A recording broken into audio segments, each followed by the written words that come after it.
भाग एक। वो बहस जो पायरिसियस में शुरू हुई, न्याय आखिर क्या है। आज मैं आपको एक ऐसी शाम की कहानी सुनाना चाहता हूँ, एक ऐसी बातचीत जिसने मेरे मन में कई तूफान खड़े कर दिए और शायद एक नई रोशनी भी दिखाई। मैं यानी आपका पुराना दोस्त सुकरात कुछ दोस्तों के साथ पायरियस बंदरगाह पर गया था, एक उत्सव देखने। वहाँ हमारी मुलाकात कुछ और जाने पहचाने चेहरों से हुई और बातों बातों में बहस छिड़ गई, एक ऐसे सवाल पर जो सदियों से इंसानों को परेशान करता आया है, न्याय क्या है। हम सब केफालस के घर पर जमा थे। केफालस एक बूढ़े और सम्मानित व्यक्ति थे।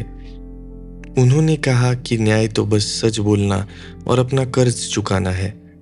सुनने में तो यह बात बड़ी सीधी सादी लगी, पर क्या यह इतनी आसान है?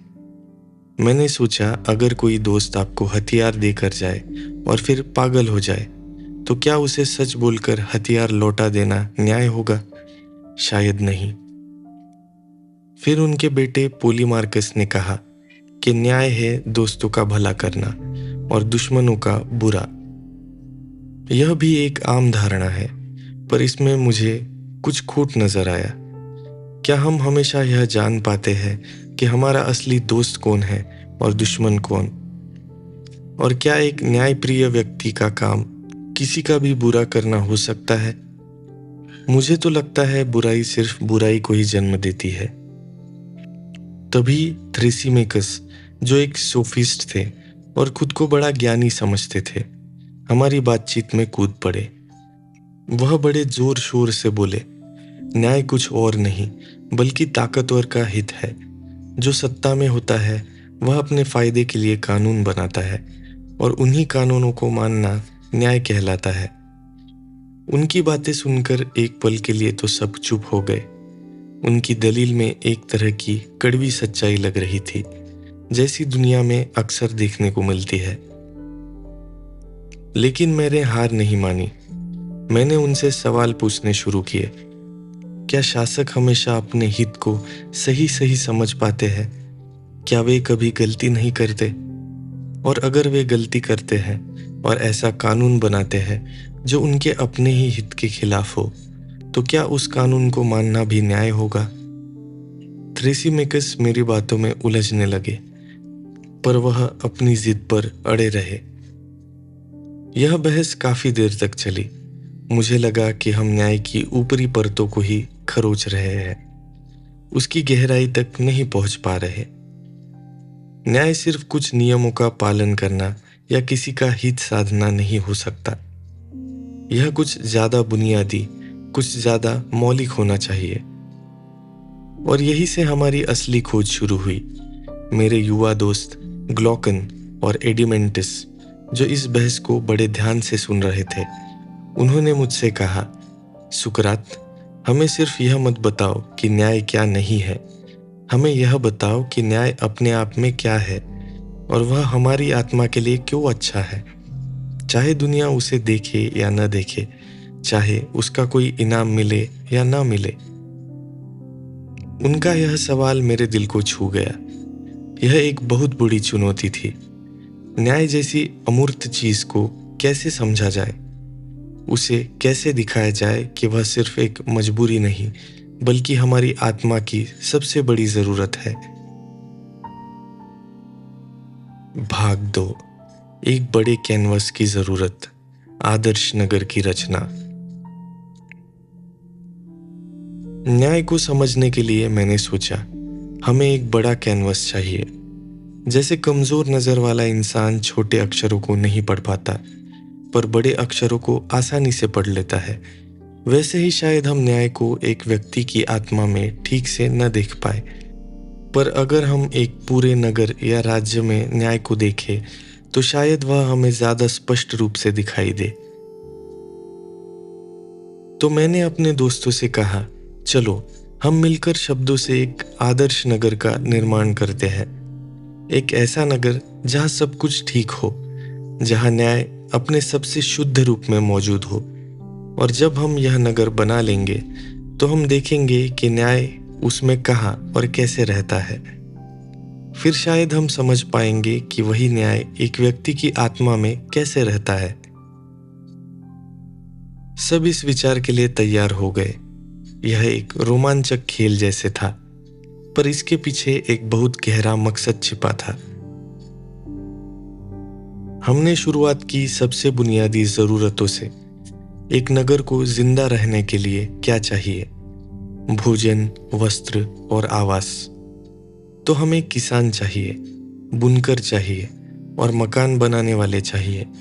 फिर हमें और भी बहुत से कारीगर चाहिए होंगे, लोहार, बढ़ई और दूसरे हुनरमंद लोग। हर कोई वह काम करेगा जिसमें वह माहिर है और अपनी जरूरत की दूसरी चीजें दूसरों से बदल लेगा। यह कार्य विभाजन, डिवीजन ऑफ लेबर का सिद्धांत था, जो किसी भी स्वस्थ समाज की नींव है। लेकिन क्या इतना ही काफी है? नहीं। जैसे जैसे नगर बढ़ेगा, उसकी जरूरतें भी बढ़ेंगी। हमें ज्यादा जमीन चाहिए होगी और शायद इसके लिए हमें अपने पड़ोसियों से लड़ना भी पड़े। तो हमें एक सेना भी चाहिए होगी, एक बहादुर और अनुशासित सैनिक जो हमारे नगर की रक्षा कर सके। इन्हें हमने संरक्षण, गार्डियंस या सहायक, ऑक्सिलरीज कहा। और फिर सबसे महत्वपूर्ण सवाल, इस नगर पर शासन कौन करेगा? कौन यह तय करेगा कि क्या सही है और क्या गलत? कौन यह सुनिश्चित करेगा कि हर कोई अपना काम ठीक से करे और न्याय बना रहे? इसके लिए हमें ऐसे शासक चाहिए जो बुद्धिमान हो, निस्वार्थ हो और जिन्हें नगर की भलाई की सबसे ज्यादा परवाह हो। ये होंगे हमारे दार्शनिक शासक, फिलोसोफर रूलर्स। तो हमारे आदर्श नगर के 3 मुख्य वर्ग बन गए। एक उत्पादक वर्ग, प्रोड्यूसर्स, किसान, कारीगर, व्यापारी जो नगर की भौतिक जरूरतों को पूरा करेंगे। दूसरा सहायक वर्ग, ऑक्सिलरीज, वॉरियर्स, सैनिक जो नगर की रक्षा करेंगे और व्यवस्था बनाए रखेंगे। तीसरा शासक वर्ग, रूलर्स, फिलोसोफर, किंग्स, दार्शनिक जो अपनी बुद्धि और ज्ञान से नगर पर शासन करे। यह सिर्फ एक सामाजिक व्यवस्था नहीं थी, बल्कि यह न्याय की हमारी खोज का पहला कदम था। क्योंकि मुझे लगने लगा था कि न्याय तभी संभव है जब समाज का हर वर्ग अपना अपना निर्धारित काम करे और दूसरों के काम में दखल ना दे। भाग 3, संरक्षकों की शिक्षा, आत्मा को गढ़ना। अब सवाल यह उठा कि हमारे संरक्षक और शासक कैसे होने चाहिए। वे सिर्फ बहादुर और शक्तिशाली ही नहीं, बल्कि बुद्धिमान, न्यायप्रिय और आत्मसंयमी भी होने चाहिए। और ऐसे गुण पैदा करने के लिए उन्हें एक खास तरह की शिक्षा और परवरिश देनी होगी। मैंने कहा कि इन संरक्षकों की शिक्षा बचपन से ही शुरू होनी चाहिए और इसमें शरीर और आत्मा दोनों के विकास पर ध्यान देना होगा। शरीर के लिए व्यायाम, जिम्नास्टिक्स और आत्मा के लिए संगीत, म्यूजिक। यह संगीत का मतलब सिर्फ गाना बजाना नहीं, बल्कि साहित्य, कविता, कला और हर वह चीज जो हमारी आत्मा को सुसंस्कृत बनाती है। लेकिन हमें बहुत सावधान रहना होगा कि हम उन्हें किस तरह की कहानियां सुनाते हैं, किस तरह का संगीत सिखाते हैं, क्योंकि बचपन में सुनी हुई बातें हमारे मन पर गहरा असर डालती है। हमें उन्हें देवताओं और वीरों की ऐसी कहानियां नहीं सुनानी चाहिए जो उन्हें डरपोक, लालची या अनैतिक बनाए। देवताओं को हमेशा अच्छा, सच्चा और अपरिवर्तनशील दिखाना चाहिए। वीरों को मृत्यु से न डरने वाला, अपनी भावनाओं पर काबू रखने वाला और न्याय के लिए लड़ने वाला दिखाना चाहिए। कहानियों की शैली भी सरल और सच्ची होनी चाहिए, जिसमें किसी तरह का दिखावा या झूठ ना हो। संगीत भी ऐसा होना चाहिए जो साहस, संयम और शांति जैसे गुणों को बढ़ावा दे, न कि शोक, आलस्य या विलासिता को। इसके अलावा संरक्षकों को झूठ बोलने से, खासकर अपने फायदे के लिए झूठ बोलने से बचना सिखाना होगा। हाँ, शासकों को कभी कभी नगर की भलाई के लिए औषधीय झूठ, नोबल लाए का सहारा लेना पड़ सकता है। जैसे डॉक्टर मरीज की भलाई के लिए कड़वी दवा देता है, पर यह बहुत सावधानी से और सिर्फ जरूरत पड़ने पर ही होना चाहिए। संरक्षकों को निजी संपत्ति और निजी परिवार रखने की भी इजाजत नहीं होनी चाहिए। कम से कम शासक वर्ग के लिए तो बिल्कुल नहीं, क्योंकि अगर उनके पास अपनी जमीन जायदाद होगी, अपना परिवार होगा, तो वे नगर की भलाई से ज्यादा अपने निजी हितों के बारे में सोचने लगेंगे। वे सब एक बड़े परिवार की तरह रहेंगे, उनकी जरूरतें नगर पूरी करेगा और वे अपना पूरा जीवन नगर की सेवा में लगा देंगे।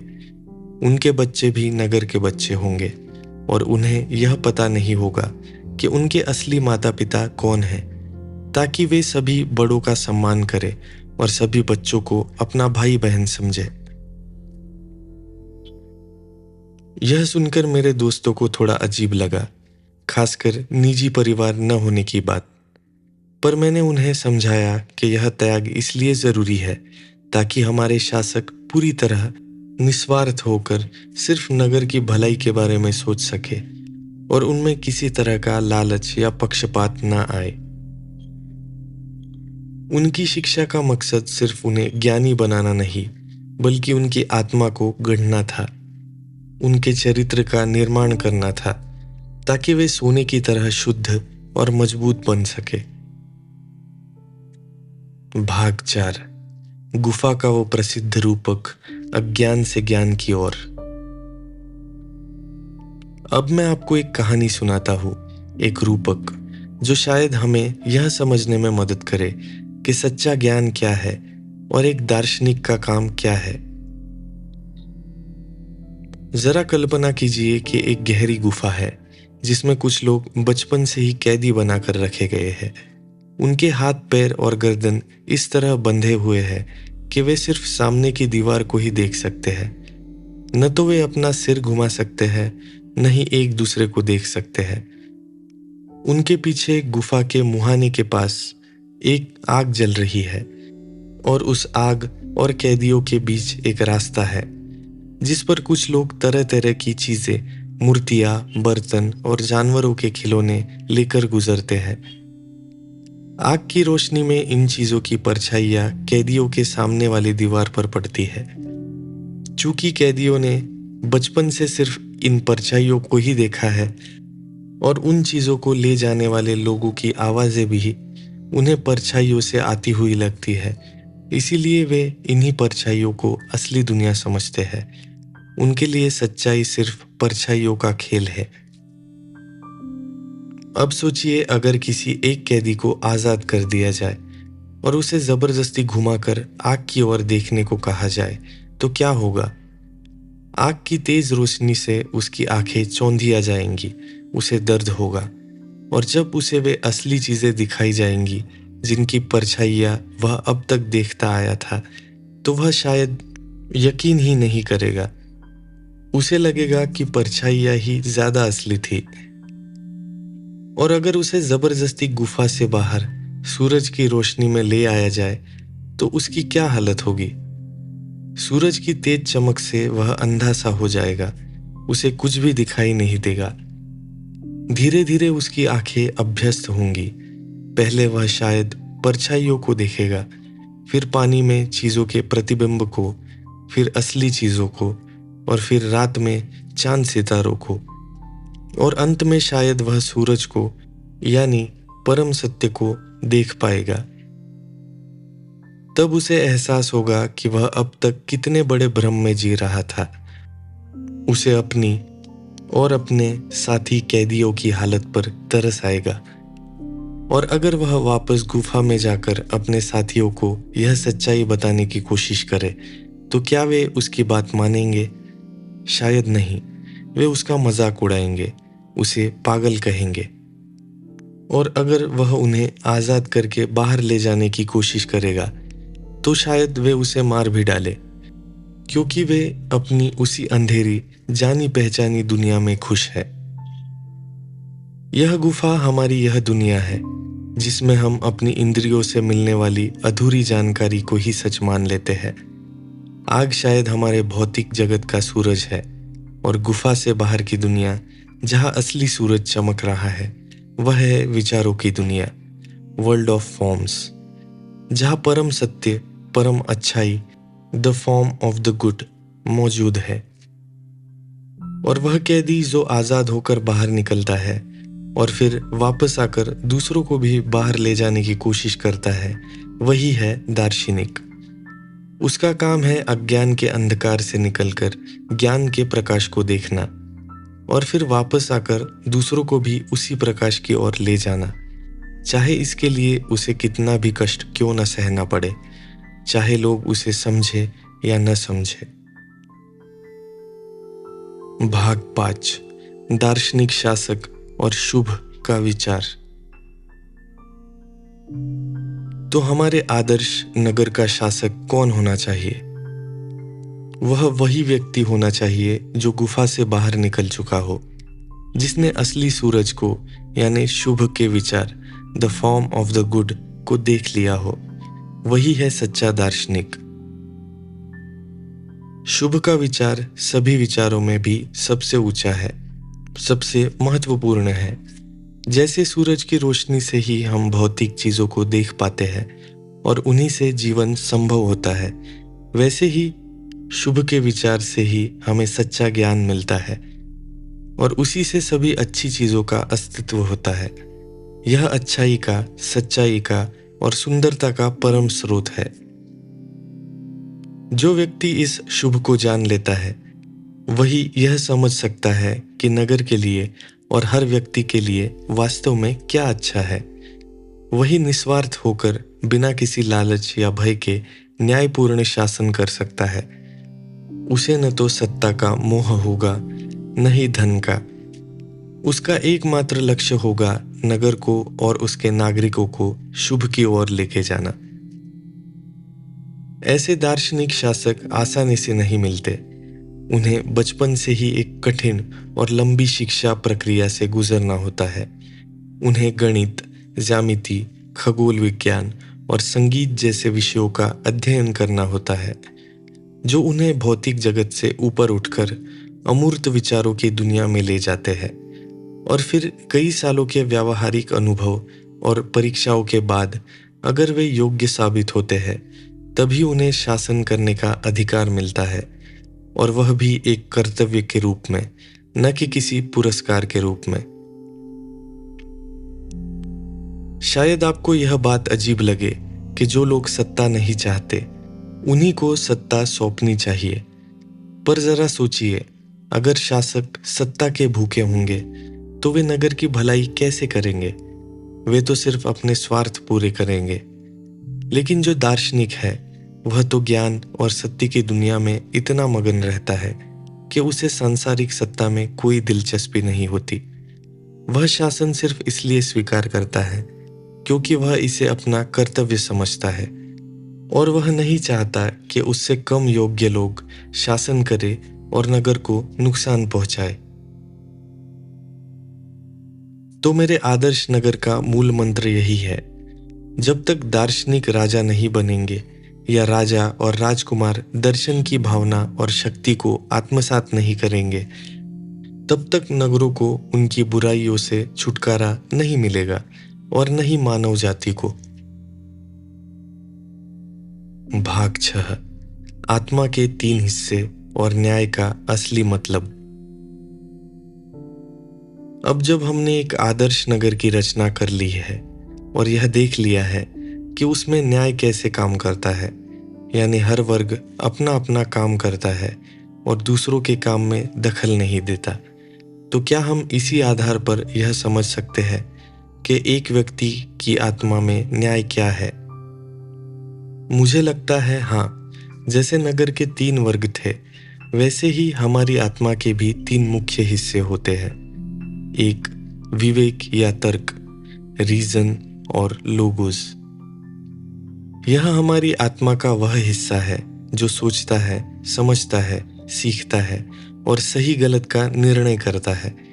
यह हमारा मार्गदर्शक है, हमारा सारथी है। 2. साहस या भावना, स्पिरिट और थाइमोस। यह हमारी आत्मा का वह हिस्सा है जो हमें महत्वाकांक्षा देता है, हमें गुस्सा दिलाता है, हमें सम्मान और गौरव की चाहत देता है।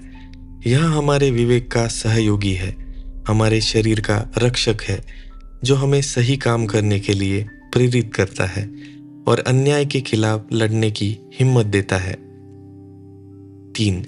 इच्छा या कामना, एपेटाइट और इपिथाइमिया। यह हमारी आत्मा का वह हिस्सा है जो हमारी शारीरिक ज़रूरतों और इच्छाओं से जुड़ा है, जैसे भूख, प्यास और दूसरी सांसारिक कामनाएं। यह हिस्सा अपने आप में बुरा नहीं है, लेकिन अगर यह विवेक के नियंत्रण में न रहे तो यह हमें गलत रास्ते पर भी ले जा सकता है। अब एक न्यायप्रिय व्यक्ति कौन है? वह वही है जिसकी आत्मा में ये तीनों हिस्से अपने अपने काम ठीक से करते हैं और एक दूसरे के साथ सामंजस्य में रहते हैं। यानी उसका विवेक, रीजन, उसकी आत्मा पर शासन करता है, उसका साहस, स्पिरिट, विवेक का साथ देता है और उसकी आज्ञा का पालन करता है। और ये दोनों मिलकर उसकी इच्छाओं, एपेटाइट्स को नियंत्रण में रखते हैं, उन्हें बहुत ज्यादा बढ़ने या बेलगाम होने से रोकते हैं।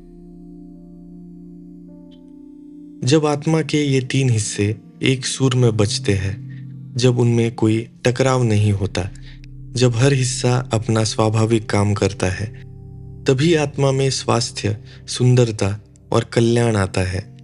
और इसी आंतरिक सामंजस्य का नाम है न्याय। तो न्याय कोई बाहरी चीज नहीं है, यह हमारी आत्मा की एक भीतरी अवस्था है।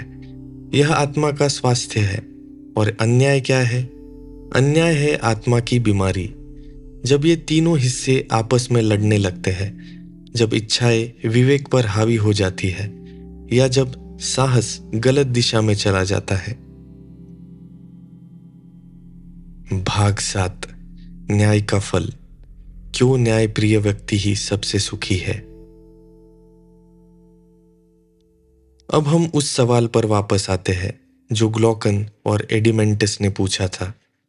न्याय अपने आप में क्यों अच्छा है, चाहे उसका कोई बाहरी इनाम मिले या ना मिले? अगर न्याय आत्मा का स्वास्थ्य है और अन्याय आत्मा की बीमारी, तो इसका जवाब बहुत सीधा है। क्या कोई बीमार रहकर खुश रह सकता है? क्या कोई ऐसा व्यक्ति जिसके शरीर के अंग आपस में लड़ रहे हो, वह स्वस्थ और सुखी महसूस कर सकता है? नहीं।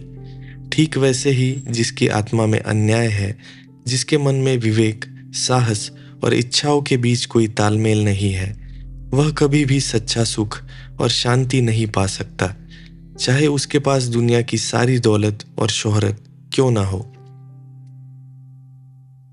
न्यायप्रिय व्यक्ति अपने भीतर एक अद्भुत शांति और स्वतंत्रता का अनुभव करता है। उसका मन शांत होता है क्योंकि वह अपनी इच्छाओं का गुलाम नहीं होता। वह निडर होता है क्योंकि उसका विवेक उसे सही रास्ता दिखाता है। वह दूसरों के साथ सद्भाव में रहता है क्योंकि वह जानता है कि सबका भला उसी में है जिसमें उसका अपना भला है। इसके विपरीत अन्यायपूर्ण व्यक्ति हमेशा बेचैन रहता है, डरा हुआ रहता है। उसकी इच्छाएं उसे इधर उधर भटकाती रहती है। उसका मन कभी शांत नहीं होता। वह दूसरों पर भरोसा नहीं कर पाता और दूसरे भी उस पर भरोसा नहीं करते। वह बाहर से कितना भी सफल क्यों ना दिखे, अंदर से वह हमेशा दुखी और अकेला ही रहता है। मैंने अपने दोस्तों को भी यह समझाया कि कैसे एक आदर्श नगर धीरे धीरे पतन की ओर जा सकता है जब उसके शासक अपने आदर्शों से भटक जाते हैं।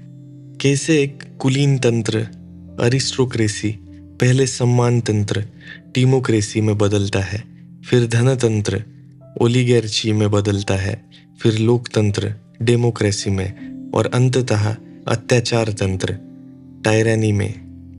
और जैसे जैसे नगर का पतन होता है, वैसे वैसे उसके नागरिकों की आत्मा का भी पतन हो जाता है और वे न्याय से दूर हो जाते हैं और दुख की ओर बढ़ते जाते हैं।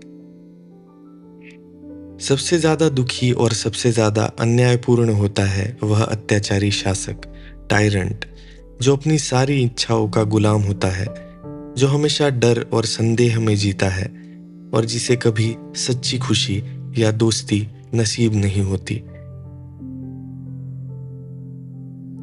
तो यह साबित होता है कि न्याय सिर्फ दूसरों के लिए नहीं, बल्कि सबसे ज्यादा हमारे अपने लिए अच्छा है।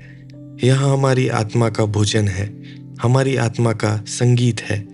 यह हमें सच्चा इंसान बनाता है और हमें उस परम सुख की ओर लेके जाता है जिसकी हम सबको तलाश है।